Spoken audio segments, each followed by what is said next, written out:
பிளாசமோட 4th எபிசோட்ல என்ன ஆக போகுது அப்படின்னு தான் இன்னைக்கு இந்த வீடியோல பார்க்க போறோம். லாஸ்ட் எபிசோட்ல தாஷு சொங்மோ ரெண்டு பேரும் பக்கத்துல நின்றுட்டு இருந்தாங்க.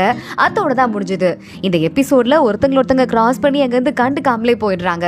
ஒரு பெரிய கூத்து விழா நடக்க ஆரம்பிக்குது. அங்க ஒரு டிராமா மாதிரி போட்டுட்டு இருக்காங்க. ஊர் மக்கள்லாம் பாக்குறாங்க. நிறைய பேர் இதுல முகத்துல மாஸ்க் போட்டுட்டு பார்த்துட்டு இருக்காங்க. அதுல ஸ்பெஷல் விஐபி ஏரியா இருக்கும்ல, அதுல ஒரு பக்கம் நம்ம தாஷு, இன்னொரு பக்கம் நம்ம சொங்மோ ரெண்டு பேரும் ஒன்னா உட்காந்துட்டு ஒரே ப்ரோக்ராம பாக்குறாங்க. அவங்களும் முகத்துல மாஸ்க் போட்டுட்டு இருக்காங்க. அதுல ரொம்ப சோகமான டிராமா இது எப்படி போனாலும் நல்லபடியா முடியறதுக்கு வாய்ப்பே இல்லைன்னு சொங்மோ சொல்லிக்கிட்டு இருக்க. தாஷு உடனே ஸ்கிரீனுக்கு இந்த பக்கம் தான் உட்காந்துட்டு இருக்கா. அவ காதுல நல்லா விழுது. இல்ல அப்படின்னு சொல்ல முடியாது, நம்ம வாழ்க்கையை எப்படி பாக்குறோங்கிறதுல இருக்கு. ஒருவேளை இவங்க எல்லாம் ஒன்னா சேர்ந்துட்டாங்கன்னா இது என்னதான் கொஞ்சம் எல்லாருக்கும் கஷ்டமான முடிவா இருந்தாலும் அவங்க எல்லாம் ஹாப்பியா இருப்பாங்க. அது ஒரு ஹாப்பியான முடிவுன்னு கூட வச்சுக்கலாம்ல அப்படின்னு சொல்ல. அப்படியா சொல்றீங்க? இது ஹாப்பியா முடிவ வாய்ப்பே இல்ல, வேணா பாக்கலாம் அப்படின்னு சொங்மோ சொல்லிக்கிட்டு இருக்கான். நடுவில் இருக்க ஸ்கிரீன் எடுத்துருங்க, பேசிக்கிட்டே பாக்கலாம் அப்படின்னு தாஷு அவங்க வேலைக்காரங்களுக்கு சொல்லிடுறா. சோ நடுவில் இருக்கிற ஸ்கிரீனை எடுத்துடுறாங்க. அந்த டிராமா போயிட்டே இருக்கு. ஒரு அப்பாக்கும் பையனுக்கும் பத்தின கதை தான் இது. கிட்டத்தட்ட நம்ம சொங்மோவோட கதை தான். அவங்க அப்பா கிட்ட நல்ல பாசமா இருக்கணும்னு சொங்மோக்கு மனசுக்குள்ள ஆசை இருக்கு. ஆனா அவனுக்கு இருக்கிற பதவியும் அதிகாரமும் அவங்க அப்பாக்கு இருக்கிறதோட ஆப்போசிட்டா இருக்கிறதால அப்பாட்ட எப்படி அவனால நல்லபடியா நடந்துக்கிட்டா பதவியில நல்லபடியா இருக்க முடியாதோ அது அவனுக்கு தோணிக்கிட்டே இருக்கு. அதே மாதிரிதான் டிராமாலையும் இருக்கு. ஒருத்தனால வேலைக்கும் நல்ல உண்மையா இருந்துட்டு அந்த வேலைக்கு ஆப்போசிட்டா இருக்கிற அப்பா கூட உண்மையா இருக்க முடியாதுன்னு நம்ம சொங்மோ சொல்ல தாஷு பாக்குறா. வீட்டுக்கு போனதும் வேலையை பத்தி எதுக்கு நினைக்கணும், கொஞ்சமா அப்பா கூட பேசி சிரிச்சு பாக்கலாம்ல, அதுவும் முடியாட்டி அப்பா கிட்ட மண்டி போட்டு கால விழலாம்ல அப்படின்னு சொல்ல உடனே நம்ம தாஷுவை பார்த்து சொங்மோ சிரிக்கிறான். கதை எழுத சொன்னா காமெடி எழுதிட்டு இருக்கீங்க அப்படின்னு. அங்க ஒரு வழியா அந்த கதை முடியுது. அது ஹாப்பியா இல்ல சேடா அப்படின்னு ரெண்டு பேருமே கண்டுபிடிச்ச பாடு இல்ல. அங்க போட்டி நடக்குது. கேள்வியெல்லாம் கேட்டு பதில் சொன்னா அதுக்கு பிரைஸ் தராங்க. ஒரு அழகான விளக்கு ஒண்ணு இருக்கு. அந்த விளக்கு தான் யார் அதிகமான கேள்விக்கு பதில் சொல்றீங்களோ அவங்களுக்கு பிரைஸ் அப்படின்னு அந்த டிராமா கம்பெனி சொல்லிட்டு கேள்வி கேட்க ஆரம்பிக்கிறாங்க. முதல் கேள்விக்கு நம்ம சொங்மோ கரெக்டான பதில சொல்லிடுறான். தாஷுவும் சொங்மோவும் ஒருத்தங்க பாத்துக்கிறாங்க. திரும்பி அடுத்த கேள்விக்கு நம்ம தாஷு கரெக்டா பதில் சொல்லிடுறா. மூணாவது ஃபைனல் क्वेश्चन வருது. ரெண்டு பேரும் ஒரே செகண்ட்ல பதில் சொல்ல ஆரம்பிக்கிறாங்க. ஆனா ஃபேமிலி பத்தி ஒரு சென்டிமெண்ட் பதில்ங்கிறதால அதை நம்ம சொங்மோவால சொல்ல முடியல. ஏன்னா அவன் தான் ஃபேமிலி கிட்ட ரொம்ப அடி வாங்கிட்டு இருக்கான்ல. சோ தாஷு அதுக்கு கம்ப்ளீட்டா பதில் சொல்லிடுறா. சோ தாஷு வின் பண்ணதா அறிவிக்கவும் செஞ்சிடுறாங்க. சொங்மோ பாக்குறான், இது ரொம்ப ஒரு ஆடம்பரமான பதில், என்னால அந்த பதில சொல்ல முடியாது, எனக்கு அதை அனுபவிக்கிற அளவுக்கு கொஞ்சமும் அருகதை கிடையாதுன்னு சொல்ல உடனே தாஷு பாக்குறா, உங்களுக்கு எல்லாமே நல்லதா நடக்கணும்னு நான் வேண்டிக்கிறேன், அதே மாதிரி நீங்க நினைச்ச மாதிரியான ஒரு வாழ்க்கையை வாழணும் அப்படின்னு சொல்லிட்டு அங்கிருந்து போயிட்டு வரேன் அப்படின்னு சொல்ல சொங்மோ பாக்குறான் அது நடக்கிறதுக்கு வாய்ப்புலன்னு வேகமா திரும்புறான்.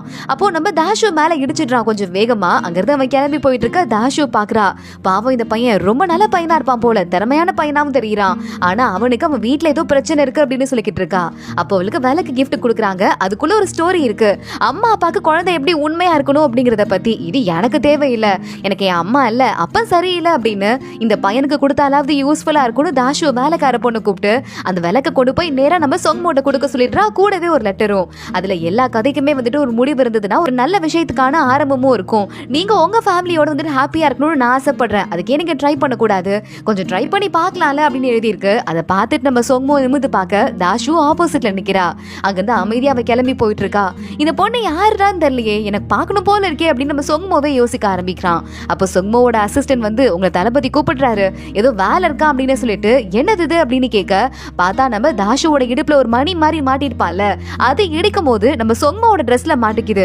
இது ஒரு பொண்ணோடது, தூக்கி கீழே போட்டுரு அப்படின்னு சொல்ல சொங்மோ பாக்குறான். ஒரு பொண்ணோடது யாராவது கேவலமானவங்க கையில கிடைச்சிட்டாங்கன்னா அது ரொம்ப தப்பாயிடும், அந்த பொண்ணு அடுத்த தடவை பாத்துக்கும் போது நானே கொடுத்துக்கிறேன் அப்படின்னு அவளை பத்தி யோசிச்சுட்டு அங்கிருந்து கிளம்பி அமைதியா போயிட்டு இருக்கான். இங்க நம்ம தாஷு வந்துகிட்டே இருக்கவ ட்ரெஸ் தொட்டு பாக்குறா. என்னடா இது, என்னோட பொருளை காணமே அப்படின்னு சொல்லிட்டு கரெக்டா அப்பன்னு பாத்தி யாரோ மேல அப்படியே மூட்டையை கவுத்து கடத்திட்டு போயிடுறாங்க. இங்க அந்த வீட்டுல ஃபங்க்ஷன் நடக்கும் போதே ஒருத்தன் ஓவரா பேசிட்டு இருந்தான்ல, அந்த ஷாவ் கிட்ட கூட ஓவரா பேசினானே, அந்த பையன் பேரு குன்பை, அவன் தான் கடத்திட்டு வந்துட்டு இருக்கான். தாஷுவோட அப்படியே முகத்தை ஓபன் பண்ணி விட்டு நான் தாமா செல்லும், நமக்குள்ள இப்ப ரொமான்ஸ் நடக்க போகுது, உனக்கு கவலைப்படாத, நானே உன்னை கல்யாணம் பண்ணிக்கிறேன் புரியுதா அப்படின்னு அவ பக்கத்துல வந்துட்டு இருக்க. பார்த்தா ஓங்கி அவ ஒரு அரைகிறா. கையை கட்டி போடல சொன்னோன்னு அந்த பையன் பார்த்தா கயிறு கீழே கிடக்கு. அந்த பக்கமா நம்ம தாஷுவோட ஆளுங்க எல்லாம் வந்துட்டு இருக்காங்க. நம்ம தாஷுவோட அசிஸ்டன்ட் ரெண்டு வேலைக்காரங்க எல்லாரும் கூட இருந்து அவனை போட்டு அடி அடி நடிக்கிறாங்க. தூரமா இருந்து யாரோ ஒரு பைனாகுலர் வச்சு பார்த்துட்டு அப்படி போடு அப்படின்னு சொல்லிக்கிட்டு இருக்க தாஷு அங்க வந்துடுறா. கூட இருக்கிற ஆளுங்களை எல்லாம் அடிச்சு போட்டு அந்த குன்பை இருக்கானே அவனை உட்கார வச்சு, அன்னைக்கே உன்னை பார்த்தப்ப தெரிஞ்சது நீ சாதாரண ஆள் இல்ல, என்ன டார்கெட் பண்ணி சுத்திக்கிட்டு இருந்த, அதனால உன்னை பத்தி விசாரிக்க ஆரம்பிச்சேன். அதான் என்னோட அப்பாவோட ரெண்டாவது பொண்டாட்டி இருக்காளே மிங்கோட அம்மா, அவளோட தூரத்து சொந்தக்காரனாமே நீனு, அவ சொன்னதை கேட்டுதானே இந்த வேலையை பண்ணுன்னு கேட்க, ஆமாங்க சாரி உங்க சொன்னதை கேட்டு நான் பண்ணிட்டேன், தப்பா இருந்தா மன்னிச்சுக்கோங்க, உங்களுக்கு அவமானமா இருக்கும் நீங்க நினைச்சீங்கன்னா நான் வேணா உங்களை கல்யாணம் பண்ணிக்கவான்னு கேட்க, கரெக்டா உன்னை போட்டு ரெண்டு சாத்துங்க அப்படின்னு தாஷு சொல்லிக்கிட்டு இருக்கா. கரெக்டா மேல இருந்து ஒரு பையன் வேடிக்கை பார்த்துட்டு இருந்தான்ல, மின்னல் வேகத்துல கீழே குதிக்கிறான். அந்த பையன் அந்த குன்பைய பார்த்து இங்க இருந்து வெளியே ஓடி போ அப்படின்னு சொல்லிட்டு அவன் தப்பிக்க விட்டுட்டு திரும்பி பார்த்தா இது வேற யாரும் இல்ல, ஜியாங் தான். போன வாழ்க்கையில துறவியா இருந்தாலும் ஒரு பையன் கோவில்ல, இந்த தடவை கூட நம்ம தாஷு மறுபடியும் கண்ணு முழிக்கும் போது அந்த கோவில்ல வேலை பார்க்குற ஒரு பையனா இருந்துட்டு இருந்தான்ல, நம்ம தாஷுக்கு அந்த புக்கை கூட கிஃப்டா கொடுத்துட்டு இருந்தானே, அந்த பையன் தான் நம்ம ஜியாங். அவனை பார்த்துட்டு நீயா அப்படின்னு கேட்க, எதுக்கு அவனை தப்பிக்க விட்ட அப்படின்னு தாஷு கேட்கிறா. எல்லாத்துக்கும் ஒரு ரீசன் இருக்கு அப்படின்னு அமைதியா ஜியாங் சொல்லிக்கிட்டு இருக்கான். இப்பவா கிளம்பி போலான்னு. இங்க பார்த்தா அந்த மிங்கோட அம்மா ஒரு மாதிரி டென்ஷன்ல இருந்துட்டு இருக்க. அங்க வேகமா ஓடி வந்து ஆண்டி தப்பு நடந்துச்சு ஆண்டி அப்படின்னு குன்பை புலம்ப ஆரம்பிக்கிறான். இந்த மாதிரி நம்ம ஆளுங்கெல்லாம் அங்க கூட்டு வந்துட்டாங்க, நம்மள ஏமாத்திட்டாங்கன்னு சொல்ல, சீக்கிரமா அந்த பொண்ணு இங்க வந்துட்டு இருக்கா, அந்த பையனை கூட்டு போய் எங்கேயாவது ஒளிய வைங்கன்னு வேலைக்கார லேடி சொல்லிக்கிட்டு இருக்கா. குன்பை வீட்டுக்குள்ள நேரா ஒளிய போறான். கரெக்டா அந்த நேரம் நம்ம தாஷு அங்க வந்துடுறா. அங்க பாத்தீங்களா சித்தி என்ன நடந்தது தெரியுமா, ஒரே அநியாயமா இருக்கு, இந்த வீட்டுக்குள்ளதான் ஒரு பொறுக்கி பைய ஓடி வந்துட்டான்னு சொல்ல, இங்க யார் வருவா, யாரும் வர முடியாதுன்னு சொல்லும் போதே நம்ம ஜியாங் உள்ள போயிட்டு அவனை கையோட கூட்டு வந்துட்டு இருக்கான் குன்பைய. எல்லாம் இவன் பண்ண வேலைதான் அப்படின்னு சொல்லிட்டு, யார்ப்பா நீனு அப்படின்னு சொல்லிட்டு அவங்க கேட்டுட்டு இருக்க, இல்லங்க நான் சும்மா அந்த பக்கமா வந்தேன், ஏதோ ஒரு அநியாயம் நடந்துச்சேன்னு தட்டி கேட்கறதுக்கு வந்தேன், பார்த்தா அந்த பொறுக்கி நேரம் உங்களை பாக்கிறதுக்கு வந்துட்டான், அது மட்டும் இல்லாம நீங்க தான் தப்பு பண்ணீங்க, நீங்க சொல்லிதான் செஞ்சான்னு அப்படி வேற வாக்கு கொடுத்திருக்கான் அப்படின்னு குன்பைய பத்தி எல்லா விஷயத்தையும் நம்ம ஜியாங் சொல்ல ஆரம்பிக்க, எப்படிங்க அப்படிலாம் நடந்திருக்கும் அப்படின்னு வேகமா மிங்கோட அம்மா பதற ஆரம்பிக்கிறா. இங்க உடனே தாஷு பாக்குறா, எதுக்காக இவ்வளவு பேசிக்கிட்டு அப்படின்னு. கரெக்டா தாஷுவோட அந்த மேனேஜர் மாதிரி ஒருத்தர் இருப்பார்ல, அவரு தாஷுவோட அப்பா கிட்ட போய் கம்ப்ளைண்ட் பண்ணா விசாரிச்சு கண்டுபிடிச்சிட்டு போறாரு. எதுக்கு பேசி இழுத்துக்கிட்டே அப்படின்னு அங்க இருந்து கிளம்ப மிங்கோட அம்மா பின்னாடியே ஓடி போயிட்டு இருக்கா.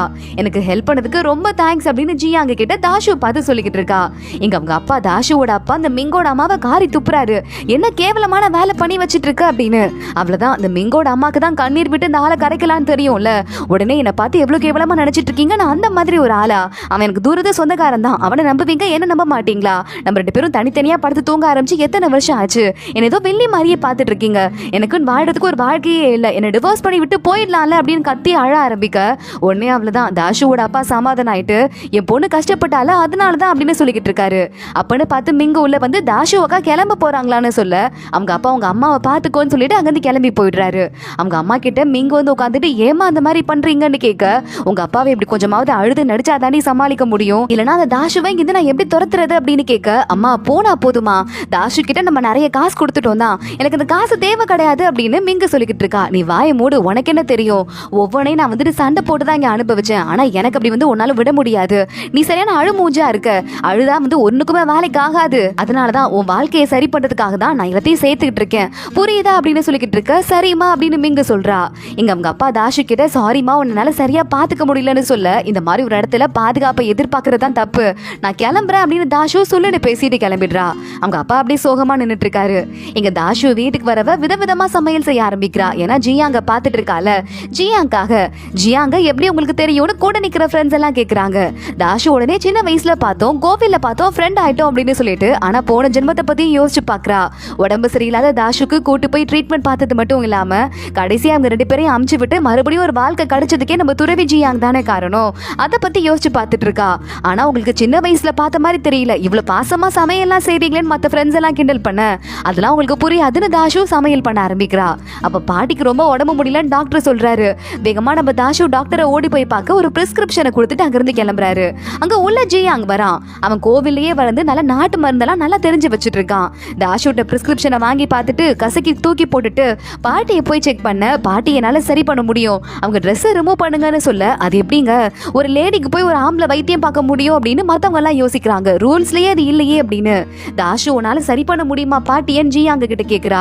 என்னால சரி பண்ண முடியும், ஆனா வயித்துல ஒரு ட்ரீட்மெண்ட் பார்க்கணும், அதுக்கு ட்ரெஸ் ஓபன் பண்ணாதான் முடியும், நான் ஒரு டாக்டர், எனக்கு ஆம்பளை பொம்பளைல எந்த பேதமும் கிடையாது, இதுக்கு மேல ஓ விருப்பம் அப்படின்னு சொல்லிட, பாட்டி ப்ளீஸ் பாட்டி, இது ஒரு டாக்டர், அதுவும் இல்லாம சின்ன பையன், நீங்க ஏன் இந்த மாதிரி யோசிக்கிறீங்க அப்படின்னு தாஷு கேட்க, பாட்டி ஓகே சொல்லிடுறாங்க. பாட்டிக்கு ட்ரீட்மெண்ட் பார்க்க ஆரம்பிக்கிறான் நம்ம ஜியாங். அதுக்கப்புறமா வேகமா வேலைக்கார பொண்ணு ஓடி வந்து, பாட்டி ஒரு வழியா சுயநினைவுக்கு வந்துட்டாங்க, கஞ்சி சாப்பிட்டாங்க அப்படின்னு வேலைக்கார பொண்ணு ஓடுறா. ரொம்ப தேங்க்ஸ் ஜியாங் அப்படின்னு தாஷு சொல்லிக்கிட்டு இருக்கா. அடுத்து நம்ம ஜியாங் மறுபடியும் வெளியே வந்து நட்சத்திரத்தை பார்க்க ஆரம்பிக்க, தாஷு அங்க வந்துட்டு, ஆமா நீ உண்மையாவே துறவியாக தான் போறியா அப்படின்னு கேட்டுட்டு, நல்லா தான் உனக்கு திறமை இருக்குல்ல, அதை வேற எங்கேயாவது யூஸ் பண்ணலாம்ல அப்படின்னு கேட்டுக்கிட்டு இருக்கா. இங்க பாரு, உனக்கு ஒண்ணு தெரியுமா, சின்ன வயசா இருக்கும் போது நான் ரொம்ப வீக்கா இருந்தேன், என் அப்பாவும் அதுக்கப்புறம் உடம்பு சரியில்லாம ஆயிட்டாரு, அப்போ ஒரு தடவை இந்த டெலஸ்கோப் என்கிட்ட கொடுத்து, நான் செத்து போயிட்டா நட்சத்திரமா மாறிடுவேன், என்ன அதை வச்சு பார்க்கலாம் அப்படின்னு சொன்னாரு. ஆனா அதுக்கப்புறம் தான் நான் கண்டுபிடிச்சேன், என்னால அப்படிலாம் பார்க்க முடியாதுன்னு. யாரை பத்தி தான் அப்படி பார்க்க முடியும், என்ன வீக்கா இருக்குன்னு கோவிலுக்கு அமிச்சிட்டாங்க சின்ன வயசுல, நான் அங்கே எல்லா மெடிசனும் கத்துக்கிட்டேன், ஒரு பெரிய வாழ்க்கை நன்மையும் இருக்கு. கவர்மெண்ட் செக்ரட்டரியேட்டுக்கு போயிட்டு அங்க போயிட்டு நல்லா நிறைய பேருக்கு சேவை பண்ணிட்டு வாழலாம். அந்த கிராண்ட் செக்ரட்டரி ஆகுறது ரொம்ப கஷ்டம், நிறைய குறுக்கு வழியெல்லாம் யூஸ் பண்ணி போகணும், இல்லைன்னா ரொம்ப வருஷம் கஷ்டப்படணும்னு சொல்ல ஃப்ராடுத்தனம் பண்ணாலும் போலாம்ல அப்படின்னு தாஷு சொல்றா. ஆமா அதுக்கும் வாய்ப்பு இருக்கு, அதை வேணா நான் ட்ரை பண்ணி பாக்குறேன் அப்படின்னு ஜியாங் சொல்றான். தாஷு சிரிக்க ஆரம்பிக்கிறா. இன்னொரு எக்ஸாம் இருக்கு, அதை முதல்ல பாஸ் ஆயிட்டு அப்புறம் வந்து பேசுன்னு. அது வரைய நான் இங்கே தான் தங்கி இருக்க போறேன் அப்படின்னு ஜியாங் சொல்றான். ரொம்ப சந்தோஷம், அது வரைய எனக்கும் நீ மெடிசனை சொல்லி கொடுன்னு ரெண்டு பேரும் சேர்ந்து மெடிசன் படிக்க ஆரம்பிக்கிறாங்க. தாஷுவோட ஃப்ரெண்ட்ஸ் எல்லாம் பார்த்து வெனடி இவ்வளவு கொடூரமா இருக்கா, கோழியெல்லாம் கொண்டு உள்ள இருக்கிற மெடிசன்லாம் படிச்சுட்டு இருக்கா பாரு அப்படின்னு பேசிக்கிறாங்க. பாட்டி பாக்குறாங்க, ரெண்டு பேருமே ரொம்ப பொருத்தமா இருக்காங்க. ஆனா ஒருத்தங்க மேல ஒருத்தங்க எந்த விதமான இன்ட்ரெஸ்டும் காட்டல. இவங்க ரெண்டு பேருக்கும் வந்து நல்ல மேட்ச் இருக்கு, ஆனா ஒருத்தங்களுக்கு ஒருத்தங்களை பிடிச்சிக்கலையே அப்படின்னு சொல்லிட்டு அங்க இருந்து கிளம்புறாங்க. ஜியாங் எக்ஸாம்க்கு போற டைமும் வருது. ஜியாங்குக்கு சின்ன வயசுல இருந்தே கண்ணீரே வராதான், எமோஷன்ஸே இல்லாமலே இருந்தவனா. அதை பத்தி நம்ம தாஷு கிட்ட சொல்லிட்டு இந்த தடவை நான் எக்ஸாம்க்கு போறேன், எக்ஸாம் பண்ணும்போது நீ மட்டும் டெவலப் பண்ணிக்கலாம் உன்னோட டேலண்ட் எல்லாம் அப்படின்னா உன் தலையிலே அக்குபஞ்சர் ஊசியை வந்து குத்திடுவேன் புரியுதா அப்படின்னு சொல்ல, நீ எக்ஸாம்ல ஃபெயில் ஆனாலும் நானும் அதை தான் பண்ணுவேன் தாஷு சொல்றா. அங்க இருந்து ஜியாங் எக்ஸாம்க்கு கிளம்பிட்டு இருக்கான். ரொம்ப நல்ல பையன், ஆனா துறவி ஆயிட்டான். இந்த தடவையாவது அவன் வேற வாழ்க்கையை பாத்துறானா பாக்கலாம் அப்படின்னு தாஷு யோசிக்க ஆரம்பிக்கிறா. இங்க இன்னொரு பக்கம் நாட்டுல பஞ்சம் ரொம்ப அதிகமாயிடுது. மக்கள்லாம் வந்துட்டு சாப்பாடுக்கு வழி இல்லாம கஞ்சி கொடுப்பாங்கல்ல கவர்மெண்ட்ல, அது கூட தீந்து போயிட்டு கீழ இருந்து அப்படி தரையில இருந்து எல்லாம் பொறுக்கி கொடிக்க ஆரம்பிக்கிறாங்க. ஆனா நிறைய அபிஷியல்ஸ்லாம் உள்ள ஒன்னா உட்காந்து நல்லா விருந்து சாப்பிட்டுட்டு ராஜாட்ட மறுபடியும் அரிசி தீந்து போயிருச்சான். இப்ப என்ன பண்றது அப்படின்னு சொல்லிட்டு கேட்டுட்டு இருக்க, அதுக்காக நம்ம பதுக்கி இருக்கிறதெல்லாம் வெளியே எடுக்க முடியாது, நல்ல காசுக்கு வித்துடலாம் அப்படின்னு அவங்க எல்லாம் பேசிட்டு இருக்காங்க. உள்ள பார்த்தா அங்க சொங்மோவை பத்தி தான் பேசிக்கிட்டு இருக்காங்க. சொங்மோ ரொம்ப கொடூரமான ஒருத்தனா இருக்கான். எல்லா ஆளுங்கெல்லாம் இருக்காங்கல்ல அவங்க எல்லாம் அடிச்சு புடுங்கி காசெல்லாம் புடுங்கிடுறான். நம்ம என்ன பண்ண போறோமோ தெரியலன்னு சொல்லிக்கிட்டு இருக்கும் போதே கரெக்டா சொங்மோ அங்க உள்ள வந்துடுறான். ஏன்டா அவ்வளவு கேவலமானவங்களா இருக்கீங்க அப்படின்னு கேட்க உடனே அவங்களாம் வந்துட்டு காசெல்லாம் கொடுக்க ஆரம்பிக்கிறாங்க. இது மட்டும் பத்தாது, இன்னும் வந்துட்டு நீங்க எங்கெங்கெல்லாம் அரிசி சேர்த்து வச்சுட்டு இருக்கீங்களோ அதெல்லாமும் சொல்லுங்க அப்படின்னு சொல்லிட்டு சொங்மோ கேட்க அவங்களும் வேற வழியே இல்லாம உயிருக்கு பயந்து கொடுக்க ஆரம்பிக்கிறாங்க.